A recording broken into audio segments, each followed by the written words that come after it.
एक तरफ पार्लियामेंट में एसआईआर के ऊपर डिबेट चल रही है, इलेक्टोरल रिफॉर्म्स के ऊपर डिबेट चल रही है, दूसरी ओर सोनिया गांधी से जुड़े हुए दो डॉक्यूमेंट्स आजकल वायरल हो रहे हैं। पहला डॉक्यूमेंट है 1980 का इलेक्टोरल लिस्ट। ये 1980 का electoral list Safdarjung road Delhi का, जहां पे इंदिरा गांधी अपने परिवार के साथ रहती थी। तो इलेक्टोरल लिस्ट में आप नाम पढ़ेंगे इंदिरा गांधी, राजीव गांधी, संजय गांधी, सोनिया गांधी, मेनका गांधी। इलेक्टोरल लिस्ट कब की है? 1980 की। दूसरा डॉक्यूमेंट है, ये इंडिया की सिटीजनशिप मिली सोनिया गांधी जी को, लेकिन ये डॉक्यूमेंट 1983 का है।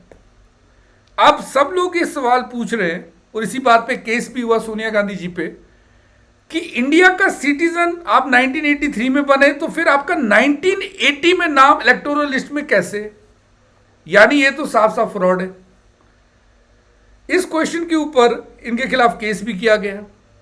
ये क्लिपिंग है, अगर आप यहां पर देखेंगे साफ साफ लिख रहा है सोनिया टेक्स इंडियन सिटीजनशिप, और यहां पर अगर आप देखेंगे तो डेट जून 1983 की है। एक और चीज भी है जिसके ऊपर सवाल उठाए जा रहे हैं, सिटीजनशिप लेते समय इंदिरा गांधी का अगर आप नाम पढ़ेंगे तो ओरिजिनल नाम यूज कर रही है, लेकिन जो इससे 3 साल पहले ही वोटर लिस्ट में उनका नाम आ चुका था, वहां पर नाम सोनिया गांधी है। तो यानी ये टाइम मशीन वाला केस भी हो गया according to the petition filed in the Delhi court. इसी बात पे दिल्ली के कोर्ट में पिटीशन फाइल होगी कि एक व्यक्ति अगर 1983 में सिटीजन बनता है तो 1980 में उसका नाम इलेक्टोरल लिस्ट में कैसे? यानी यहां पर क्या कोई फ्रॉड कमिट हुआ है? ये क्रिमिनल पिटीशन है, फाइल की हुई है विकास त्रिपाठी जी ने।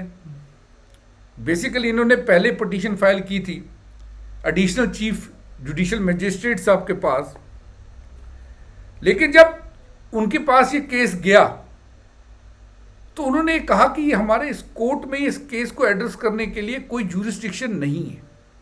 क्यों? क्योंकि इलेक्टोरल लिस्ट के जो केसेस हैं वो सब आप कोर्ट में चैलेंज नहीं कर सकते।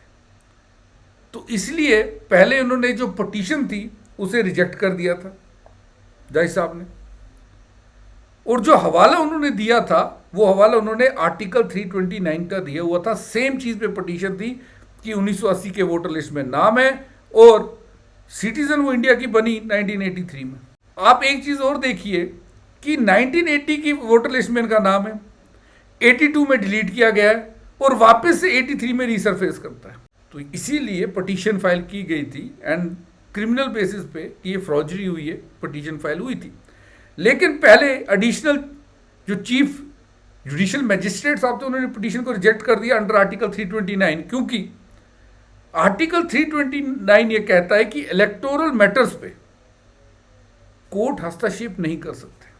ये सारे का सारा power election commission of India के पास। जब इनकी एडिशनल चीफ जुडिशियल मजिस्ट्रेट ने पिटीशन रिजेक्ट कर दी तो पिटीशनर सीधे सीधे अपील करता है दिल्ली के रोज एवेन्यू कोर्ट में और इस मजिस्ट्रेट के ऑर्डर को कंटेस्ट करता है और कहता है कि एफआईआर रजिस्टर होनी चाहिए कांग्रेस लीडर सोनिया गांधी के खिलाफ, क्योंकि इन्होंने इलेक्टोरल लिस्ट के साथ फ्रॉडरी की है। अभी इंडिया की सिटीजन थी नहीं, 3 साल पहले ही इनका नाम आ गया था। केस सुन रहे थे दिल्ली रोज एवेन्यू कोर्ट में विशाल गोगने जी। उन्होंने इस केस को लिस्ट किया था आज के लिए, दिसंबर 9 के लिए। और आज क्या हुआ? आज दिल्ली के रॉस एवेन्यू कोर्ट ने नोटिस इशू कर दिया सोनिया गांधी को कि आखिरकार आप ये एक्सप्लेन करिए हमें आके कि 1980 के इलेक्टोरल लिस्ट में आपका नाम कर क्या रहा है। पिटीशनर का यह कहना है कि डॉक्यूमेंट्स को फॉर्ज किया गया है, तभी इनका नाम इसमें था, फिर हटाया गया, फिर वापस से री एंटर किया गया 1983 में। तो 1980 में बड़ा सवाल है कि नाम आया कैसे और 2 साल तक नाम रहा कैसे। पिटीशनर ने सारी की सारी इलेक्टोरल लिस्ट को यहां पर साफ साफ नेम के साथ एक्सप्लेन करते हुए पूछा है। और जैसा मैंने कहा, नेम को लेकर भी एक विवाद है कि जो इंडियन सिटीजनशिप का नेम है उससे पहले ही इलेक्टोरल लिस्ट में नाम चेंज कैसे हुआ। आपने एक चीज याद रखनी है कि representation of peoples act, people act 1950 हो या चाहे 1951 हो, ये इलेक्शन से डील करते हैं और इसके अनुसार केवल इंडियन सिटीजन का ही नाम एनरोल हो सकता है एज वोटर। 10 दिसंबर को अनअकैडमी, एक चीज आपको आगे बढ़ने से पहले बता दूं, 10 दिसंबर को सचिन तेंदुलकर के साथ अनअकैडमी आपके लिए सरप्राइजेस लेके आए। 7 बजे से इवेंट स्टार्ट होगा कल, एंड आप इसे लाइव देख सकते हैं हमारे चैनल अनस्टॉपेबल पे, let's crack UPSC CSC Hindi पे। Sachin Tendulkar the god of cricket Unacademy पे आ रहे हैं और आपके लिए ढेर सारे सरप्राइजेस हैं। यदि आप यूपीएससी की तैयारी करना चाहते हैं, कंसेप्ट्स को डीपली समझना चाह रहे हैं, तो 25,999 में हमारी सब्सक्रिप्शन मिल रही है। आप मेरा कोड NAVI57 भी यूज़ कर सकते हैं या डिस्क्रिप्शन में दिए गए लिंक पे भी क्लिक कर सकते हैं। सेम ऑफर हम CSAT पे भी लेके आए, 7,499 में आप CSAT स्ट्रॉन्ग कर सकते हैं अगर आपका GS कंप्लीट है। ऐसा ही एक केस सुप्रीम कोर्ट में 2001 में भी गया था, मिलता जुलता केस था। तब सुप्रीम कोर्ट ने, ऑनरेबल सुप्रीम कोर्ट ने अपहेल्ड की थी सोनिया गांधी जी की सिटीजनशिप।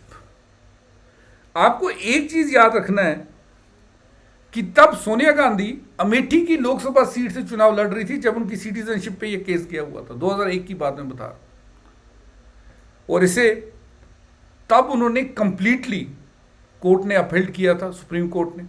लेकिन जब ये नए डॉक्यूमेंट सामने आए हैं तो एक नया स्कोप खुला है केस करने का, लिटिगेशन फाइल करने का। सोनिया गांधी राजीव गांधी से शादी करती हैं फरवरी 25, 1968 को।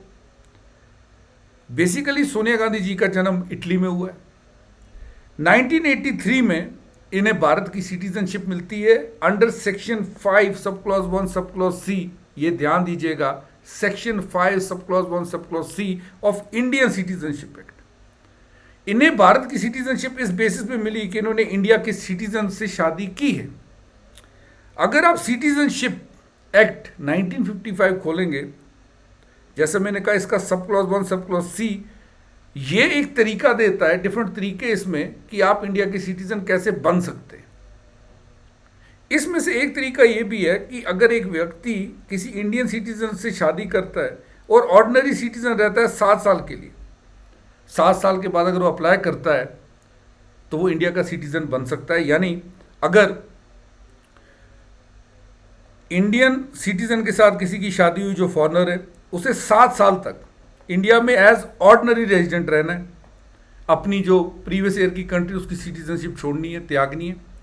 7 साल के बाद इन्हें भारत की नागरिकता मिलेगी, भारत के सिटीजन बनेंगे। And this is the provisions under which Sonia Gandhi ji को इंडिया की सिटीजनशिप मिली थी, जिसे अपहेल्ड भी कर चुका है सुप्रीम कोर्ट। अभी जैसे ये समन गया सोनिया गांधी को, तो कांग्रेस पार्टी कहीं ना कहीं ये कह रही है कि कंप्लीटली फॉल्स केस है। सोनिया गांधी जी का जो थ्रू है, ये पूरे का पूरा जो ध्यान है ये हटाया जा रहा है SIR से, और देश में जितने इश्यूज हैं उनसे जो है पूरा ध्यान हटाने की कोशिश है। आपका इस बारे में क्या कहना है मेरे को कमेंट सेक्शन में जरूर बताइएगा। Thanks for watching Unacademy, let's crack it guys. Thank you very much.